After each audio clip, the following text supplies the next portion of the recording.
రాష్ట్రాన్ని తన ఇష్టారాజ్యంగా పరిపాలించి తెలంగాణను దోపిడీ చేయడం జరిగిందో, తెలంగాణ సంపదను దోచుకున్నారో, అది ల్యాండ్ మాఫియా కావచ్చు, లిక్కర్ మాఫియా కావచ్చు, శాండ్ మాఫియా కావచ్చు, కాంట్రాక్ట్ మాఫియా కావచ్చు, బీఆర్ఎస్ ప్రభుత్వం పూర్తిగా తెలంగాణను దోచుకున్నారు. మరి కాంగ్రెస్ పార్టీ వచ్చిన తర్వాత ఏదైనా మార్పు ఉందంటే అదేమి కనిపించడం లేదు.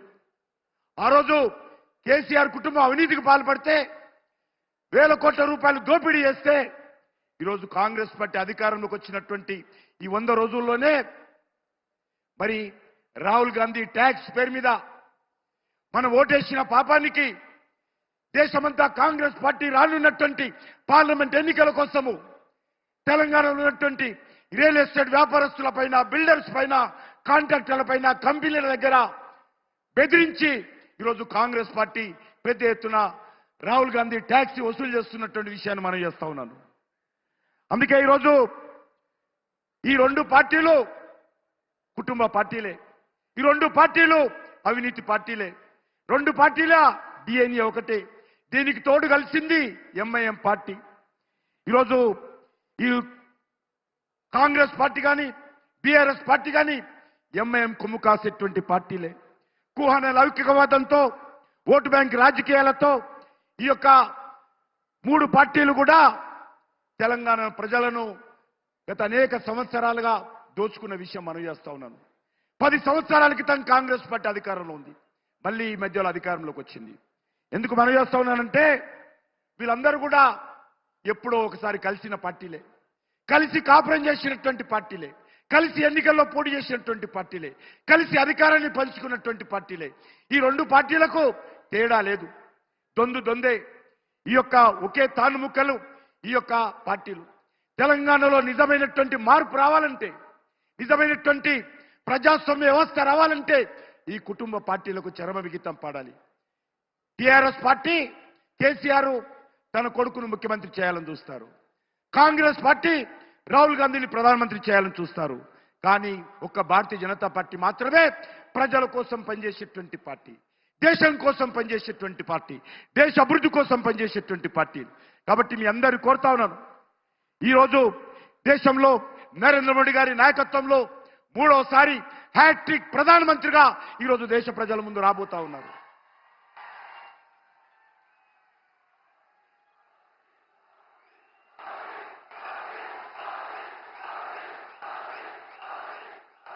అధికారంలో వచ్చిన తర్వాత నరేంద్ర మోడీ గారు మాట తప్పలేదు, మడమ తిప్పలేదు. ఇచ్చినటువంటి హామీలు తూచా తప్పకుండా అమలు చేసేటువంటి అద్భుతమైనటువంటి నాయకత్వం కలిగినటువంటి వ్యక్తి నరేంద్ర మోడీ గారు. మోడీ గారి గ్యారంటీ ఇచ్చారంటే ఖచ్చితంగా అది జరిగి తీరుతుందని ఈరోజు భారతదేశం కాదు, ప్రపంచమంతా కూడా ఈరోజు నరేంద్ర మోడీ గారి నాయకత్వం పట్ల చూస్తా ఉన్నారు. అందుకే మనం చేస్తా ఉన్నాను, మనమందరం కూడా ఈరోజు ఈ యొక్క తెలంగాణ రాష్ట్రంలో కూడా తెలంగాణ ప్రజలను కోరుతా ఉన్నాను, 17కు 17 సీట్లు నరేంద్ర మోడీ గారి నాయకత్వంలో భారతీయ జనతా పార్టీ గెలవాలి. फिर एक बार అందరూ లేచి నా చెప్పాలి, फिर एक बार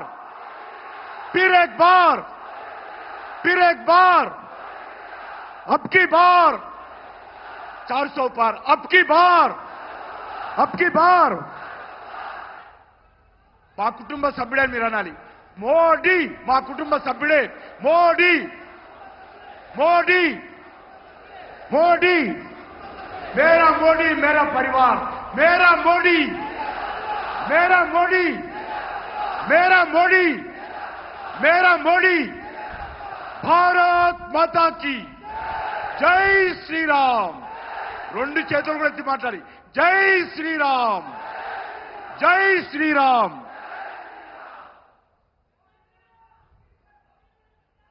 ఇప్పుడు గౌరవనీయులు, మనందరం ఎంతో సేపటి నుంచి ఆసక్తిగా ఎదురు చూసినటువంటి గౌరవ పెద్దలు మన దేశ ప్రధాని మాననీయులు శ్రీ నరేంద్ర మోడీ గారిని మనల్ని ఉద్దేశించి మాట్లాడవలసిందిగా కోరుతా ఉన్నాను.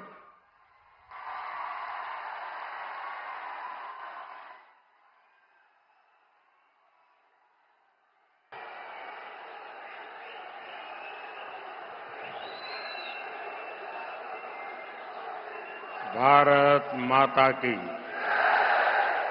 भारत माता की, भारत माता की। ना तेलंगाना कुटुंब సభ్యులందరికీ नमस्कारालु। आज मैं लगातार दूसरे दिन तेलंगाना में हूं। जितना उत्साह मैं तेलंगाना के लोगों में बीजेपी के लिए देख रहा हूं, उतना ही मेरा विश्वास भी बढ़ता जा रहा है। आपके इस स्नेह को मैं, आपके इस प्यार को मैं तेलंगाना के विकास के रूप में 2 गुना करके लौटाऊंगा। ये आपका प्यार, ये आपका उत्साह, ये आपके आशीर्वाद मैं बेकार नहीं जाने दूंगा। ईदी मोदी गारंटी, మోదీ గ్యారంటీ అంటే గ్యారంటీగా పూర్తి అయ్యే గ్యారంటీ।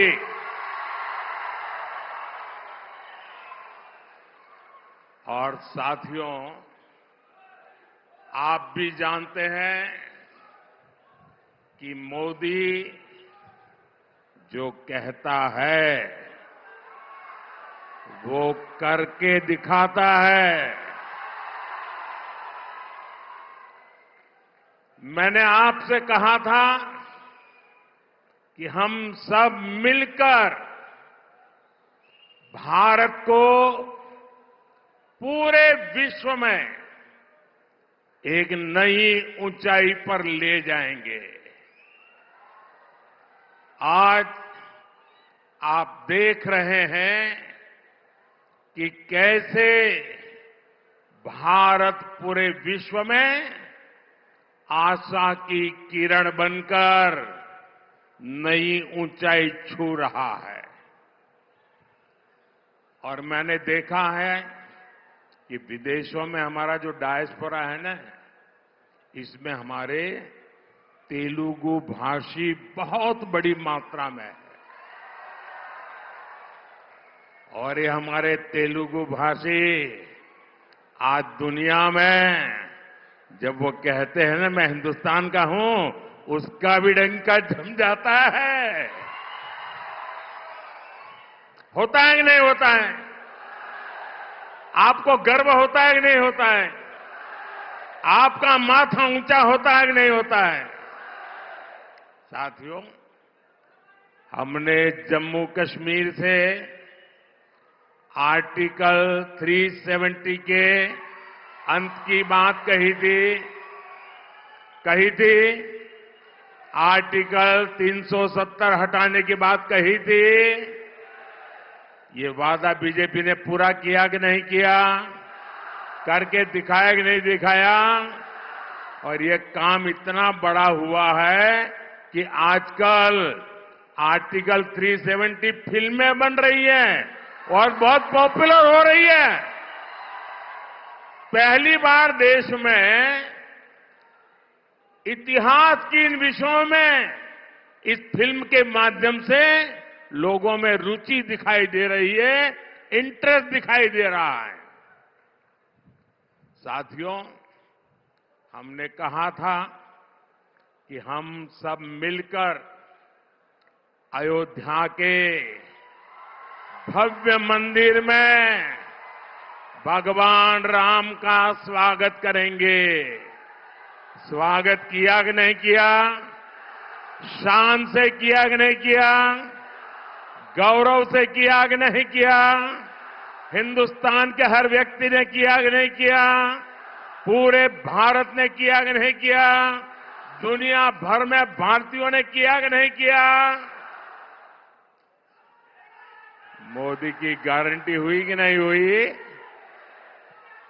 मोदी ने आपसे कहा था कि भारत आर्थिक तरक्की का नया अध्याय लिखेगा। आज दुनिया की सबसे तेजी से विकास होने वाली, विश्व की सबसे तेज बढ़ती इकोनॉमी हमारा हिंदुस्तान है कि नहीं है? अब मैं आपको ये पूछूं, क्या मोदी की गारंटी पूरी हुई कि नहीं हुई? मोदी की गारंटी का मतलब पक्का है कि नहीं है? अब मैं आज आपको ये गारंटी दे रहा हूं, लिख लीजिए। आज मैं आपको एक गारंटी दे रहा हूं, अगले कुछ वर्षों में भारत को विश्व की तीसरी सबसे बड़ी इकोनॉमी बनाएंगे।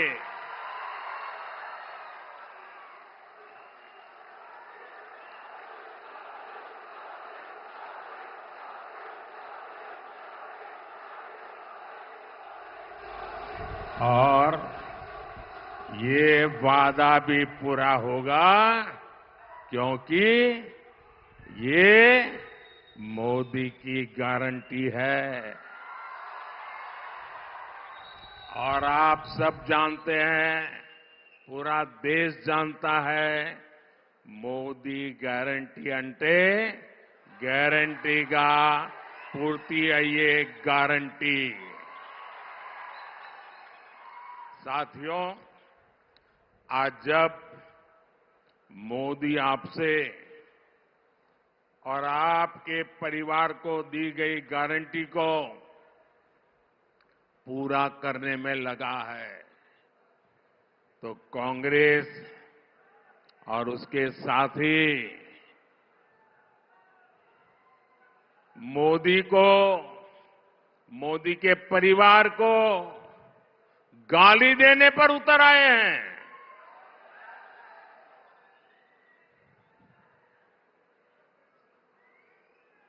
ये गाली क्यों दे रहे हैं पता है? ये मोदी उनको आंखों में चुभता क्यों है? इसका कारण है, मैं इनके सैकड़ों हजारों करोड़ रुपयों के घोटालों की पोल खोल रहा हूं। मैं इन लोगों के परिवार के खिलाफ, परिवारवाद के खिलाफ मैं व्यक्तिगत आरोप किसी पे नहीं लगाया। परिवारवाद के खिलाफ आवाज उठाता हूं। मैं सही करता हूं नहीं करता हूं? अभी किशन रेड्डी ने सबका बताया कौन किसका परिवार में क्या कर रहा है। आप जम्मू कश्मीर से लेकर तमिलनाडु तक देखिए, जहां जहां परिवारवादी पार्टियां राज कर रही हैं, वो परिवार तो मजबूत हुआ, लेकिन वो राज्य बर्बाद हुआ है कि नहीं हुआ है? वो परिवार मजबूत हो गए, वो राज्य मजबूत नहीं हुआ। क्या ये परिवारवादी राजनीति चलनी चाहिए? ये परिवारवादी पार्टियां लोकतंत्र की विरोधी है कि नहीं है? ये परिवारवादी पार्टियां टैलेंट की विरोधी है कि नहीं है? ये परिवारवादी युवा की विरोधी है कि नहीं है? जब मैं ये कहता हूं तो ये लोग क्या कहते हैं? जब मैं परिवारवाद का विरोध करता हूं, जब मैं कहता हूं कि परिवारवाद लोकतंत्र के लिए खतरा है, जब मैं कहता हूं कि परिवारवाद नई टैलेंट को उभरने नहीं देता, जब मैं कहता हूं कि परिवारवाद युवाओं का अवसर रोकता है, तो ये लोग जवाब नहीं देते हैं। उस उल्टा क्या कहते हैं? ये कहते हैं मोदी का कोई परिवार ही नहीं है। क्या परिवार वालों को चोरी करने का लाइसेंस मिल गया है क्या? ना तुम्हारा परिवार है इसलिए चोरी करने की छूट? क्या तुम्हारा परिवार ने सत्ता पर कब्जा करने की छूट? मैंने तो देखे हैं ऐसे मुख्यमंत्री, उनके एक ही परिवार के निकट के एक ही कुटुंब के 50-50 लोग उच्च पदों पर उस राज्य में विराजमान हो जाते हैं। क्या ये लोकतंत्र है क्या? और ऊपर से लोग क्या कहते हैं? मोदी के साथ हमारी विचारधारा की लड़ाई है। अब बताओ भाई, वो कहते हैं हम परिवार वाले सब करेंगे और मोदी को परिवार नहीं है। क्या ये विचारधारा की लड़ाई है क्या? और अगर ये विचारधारा की लड़ाई है तो मैं बताता हूं विचारधारा की लड़ाई क्या होती है। वो कहते हैं फैमिली फर्स्ट, मोदी कहता है नेशन फर्स्ट। ये है विचारधारा की लड़ाई।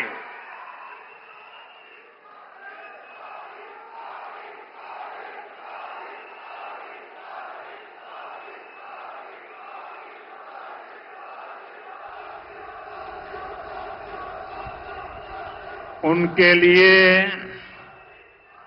उनका परिवार ही सब कुछ है। मेरे लिए देश का हर परिवार सब कुछ है।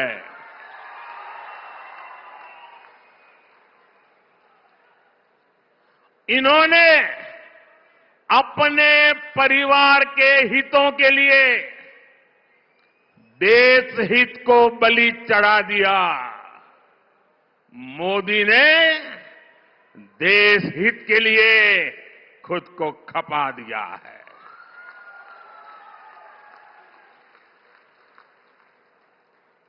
ये परिवारवादी इतने इनसिक्योर है, इतने इनसिक्योर है, इन्होंने देश के हजारों युवाओं को राजनीति में आगे बढ़ने ही नहीं दिया। आप देखिए कांग्रेस पार्टी पहले परिवारवादी नहीं थी, लेकिन जब से परिवारवादी बनी है 50 साल से कम आयु वाले किसी व्यक्ति को आगे नहीं देते, आने देते। और किसी को बिठाना पड़े तो किसको बिठाएंगे? 75 साल वाले को ले आएंगे, 80 साल वाले को ले आएंगे, 85 ईयर वाले को ला करके बिठा देंगे, क्योंकि उनको डर लगता है कि 50-55 वाला आ गया और ओवरटेक कर गया तो परिवार का क्या होगा। मोदी लगातार देश की राजनीति में ईमानदार युवाओं को आगे ला रहा है।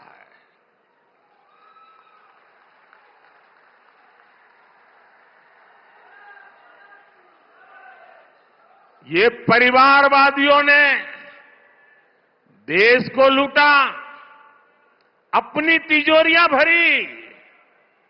मोदी ने उसको जो तनख्वाह मिलती है ना, सरकार से जो पेमेंट मिलता महीने का, उसमें से भी जब जब मौका आया कुछ न कुछ मैंने लोगों के लिए खर्च कर दिया है, दान कर दिया है। परिवारवादियों ने सरकारों में रहकर महंगे महंगे गिफ्ट लिए हैं, सौगातें ली हैं, और गिफ्ट के जरिए भी अपने काले धन को सफेद बनाया।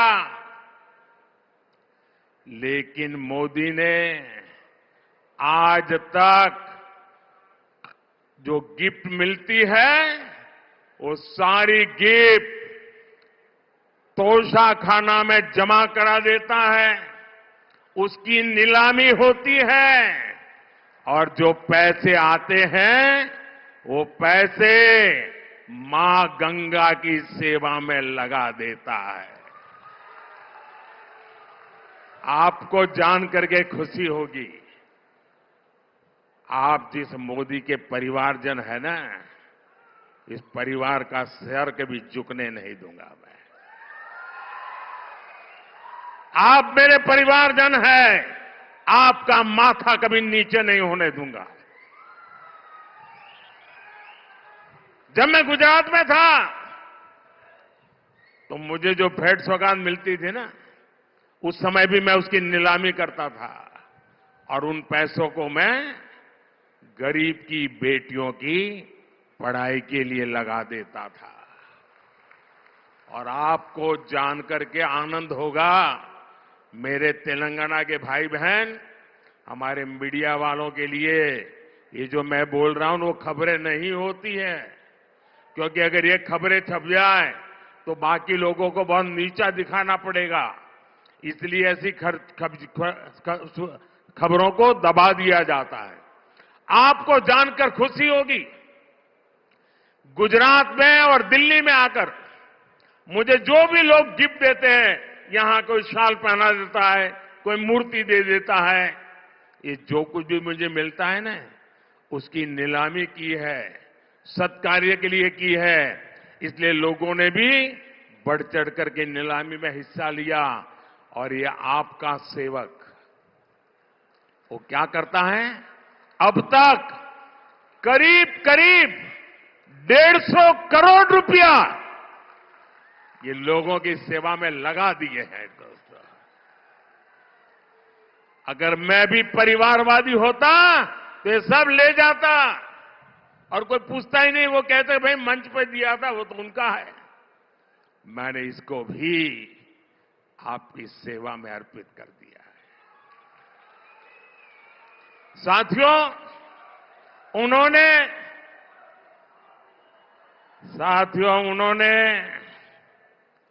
काला धन ठिकाने लगाने के लिए विदेशी बैंकों में अपने खाते खोले। मोदी है जिसने यहां करोड़ों गरीब भाई बहनों के जनधन खाते खुलवाए। ये फर्क है। इन परिवारवादियों ने अपने परिवार के लिए कोठियां बनाई, अपने परिवार के लिए महल बनवाए, शीश महल बनवाए। मोदी ने आज तक अपने लिए भी एक घर तक नहीं बनाया। उल्टा मोदी तो देश के गरीबों के पक्के घर बनवा रहा है। अब तक 4 करोड़ घर बन चुके हैं। परिवारवादियों ने देश की खदानें बेची, महंगी जमीनें बेची, आकाश बेचा। देश को बर्बाद करने में कोई कसर नहीं छोड़ी। ये परिवारवादियों के कारनामे हैं। और मोदी देश बनाने के लिए, आपका भविष्य बनाने के लिए, आपके बच्चों का भविष्य बनाने के लिए जमीन, आकाश, पाताल दिन रात एक कर रहा है। इसलिए बौखलाए हुए ये लोग मेरा परिवार ना होने की बात उठा रहे हैं। ये भूल रहे हैं कि 140 करोड़ देशवासी, 140 करोड़ देशवासी ये मोदी का परिवार है। देश की हर माता, देश की हर बहन मोदी का परिवार है। देश का हर नौजवान, हर बेटा, हर बेटी मोदी का परिवार है। कांग्रेस और इंडी गठबंधन वालों को अंदाजा भी नहीं है कि करोड़ों लोग मुझे अपने परिवार का सदस्य ही मानते हैं। और इसलिए आज करोड़ों परिवार एक सुर में कह रहे हैं, एक आवाज में कह रहे हैं, मैं हूं मोदी का परिवार, मैं हूं, मैं हूं, मैं हूं। तेलंगाना में भी लोग कह रहे हैं, नेने मोदी कुटुंबम, नेने मोदी कुटुंबम, नेने नेने नेने नेने। साथियों, आज देश सबका साथ, सबका विकास, सबका विश्वास और सबका प्रयास की राह पर चल रहा है। हम हर राज्य का विकास चाहते हैं ताकि देश का विकास हो। हम पहले के मुकाबले तेलंगाना के विकास के लिए ज्यादा राशि दे रहे हैं। अभी मैंने तेलंगाना के लोगों के लिए हजारों करोड़ रुपए का इंफ्रास्ट्रक्चर प्रोजेक्ट का लोकार्पण और शिलान्यास किया है। ये सारे प्रोजेक्ट्स तेलंगाना के युवाओं के लिए रोजगार के हजारों अवसर बनाने और उनके सपने पूरा करने का जरिया बनेंगे। तेलंगाना के युवाओं के ये सपने ही आपके सपने ही, आप सबके सपने ही, आप मेरे परिवारजनों के सपने ही, आपके सपने, ये मोदी का संकल्प है। आपके सपने, ये मोदी का संकल्प है। साथियों, महिला, दलित और किसानों का हित हमेशा से हमारी सरकार की प्राथमिकता रही है। स्वच्छ भारत अभियान से लेकर उज्ज्वला योजना तक, नल से जल से लेकर आयुष्मान भारत तक, हमारी हर योजना का सबसे ज्यादा लाभ महिलाओं को, मेरी माताओं बहनों को हुआ है। देश में जो 4 करोड़ से अधिक घर गरीबों को दिए गए हैं, उसमें से ज्यादातर घर महिलाओं के ही नाम पर है। दलितों और अति पिछड़ों के लिए भी इन 10 वर्षों में जितना काम हुआ उतना 70 वर्षों में नहीं हुआ है। स्कॉलरशिप देकर, कौशल विकास करके, मुद्रा योजना का लाभ देकर बीजेपी सरकार ने करोड़ों दलित बच्चों का सपना पूरा किया है। और आपको याद होगा, मैंने तेलंगाना में आकर के कहा था, और मैं गारंटी वाला व्यक्ति हूं, गारंटी पूरा करना जानता हूं। मैंने कहा था कि मादिगा समुदाय के लोगों का सशक्तिकरण करने के लिए बीजेपी हर संभव मदद करेगी। और तभी हमने इसके लिए एक हाई लेवल पैनल भी बनाया था। इस पैनल ने लगातार मादिगा समुदाय के अनेक लोगों से मुलाकात की है, विचार विमर्श किया है, उनकी समस्याओं को समझा है और समाधान निकालने के लिए आगे बढ़े हैं। साथियों, बीजेपी सरकार ने तेलंगाना के किसानों के लिए भी ऐतिहासिक कदम उठाए हैं। बीते वर्षों में हमारी सरकार ने